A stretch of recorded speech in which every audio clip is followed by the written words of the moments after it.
नमस्कार, मैं आपके साथ ज्योतिका।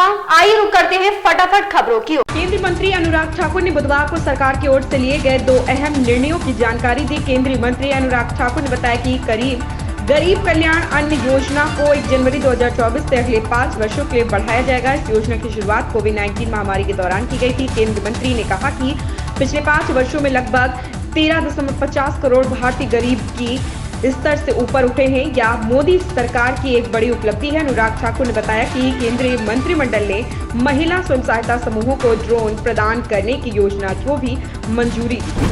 यूपी विधानमंडल सत्र के दूसरे दिन वित्त मंत्री सुरेश कुमार खन्ना ने विधानसभा में वित्त वर्ष 2023-24 का अनुपूरक बजट पेश किया। 28,760.67 करोड़ का अनुपूरक बजट पेश किया।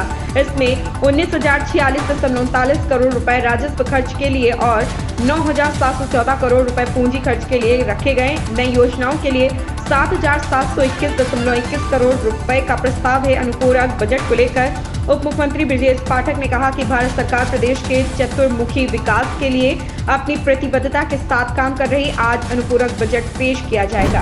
पंजाब विधानसभा के 2 दिवसीय सत्र के दूसरे दिन की कार्रवाई शुरू हो गई। पंजाब सरकार ने एक नया कदम उठाने का फैसला किया। अब तक राशन कार्ड आर्थिक आधार पर बनाए जाने की व्यवस्था थी, लेकिन अब सामाजिक आधार पर भी राशन कार्ड बनाने की योजना तैयार की गई है। यह जानकारी खाद्य एवं नागरिक आपूर्ति मंत्री लालचंद कटारू चक्के ने पंजाब विधानसभा में एक सवाल के जवाब में दी। उन्होंने कहा कि करीब 1.57 करोड़ राशन कार्ड जारी किए गए। ऐसे परिवारों के भी राशन कार्ड बनाए थे जो बड़ी गाड़ियों से आते हैं। ऐसे लोगों का राशन कार्ड सरकार ने काट दिया। वरिष्ठ भाजपा नेता सुनील ओझा का दिल्ली में निधन हो गया है। बता दें कि कुछ महीने पहले उनका उत्तर प्रदेश से बिहार ट्रांसफर हो गया था। बिहार ट्रांसफर से पहले सुनील ओझा यूपी के सह प्रभारी थे। फिर उन्हें बिहार में पार्टी का सह प्रभारी बनाया गया। बीजेपी अध्यक्ष जेपी नड्डा ने ये नियुक्ति की थी। सुनील ओझा मूल रूप से गुजरात के भावनगर जिले के रहने वाले थे और प्रधानमंत्री नरेंद्र मोदी के करीबी नेताओं में से एक माने जाते थे। दिल्ली एनसीआर में बीते 2 दिन से रुक रुक कर हो रही हल्की बारिश से प्रदूषण कम हुआ है, लेकिन फिर भी हवा बेहद खराब श्रेणी में है। उम्मीद की जा रही कि अगले 2 दिन तक बूंदाबांदी के आसार से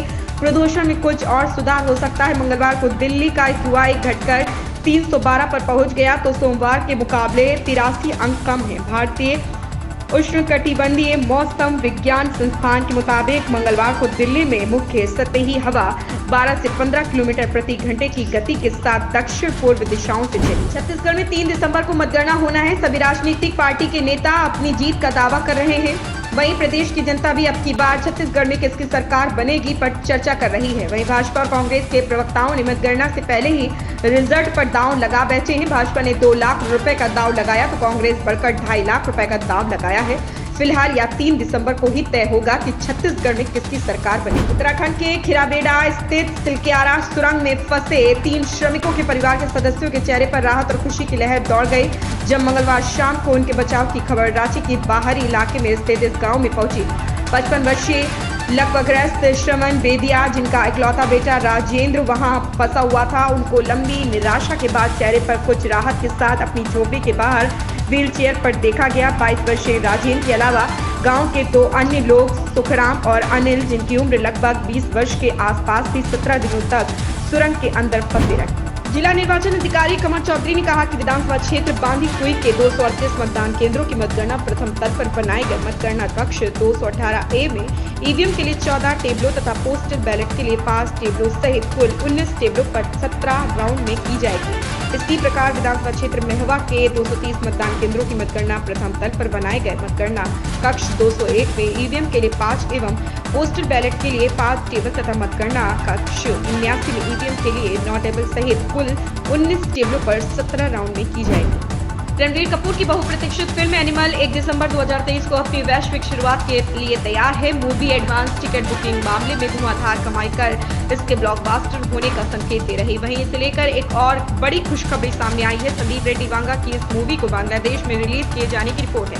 इस तरह यह बांग्लादेश में रिलीज होने वाली चौथी भारतीय फिल्म बन जाएगी। मालवा निमाड़ की 66 सीटों में इंदौर जिले की 9 सीटें काफी मायने रखती हैं। इन 9 सीटों पर बना माहौल मालवा निमाड़ की कई सीटों को प्रभावित करता है। बीते 20 सालों से इंदौर जिला भाजपा का गढ़ रहा। पिछले विधानसभा चुनाव में कांग्रेस ने अब तक का सबसे अच्छा प्रदर्शन किया था। 9 में से 4 सीटें कांग्रेस ने जीती थी। हालांकि तुलसी सिलावट के भाजपा में शामिल होने के बाद यह आंकड़ा 6 और 3 पर रहेगा। इन खबरों में बस इतना ही, बने रहिए हमारे साथ।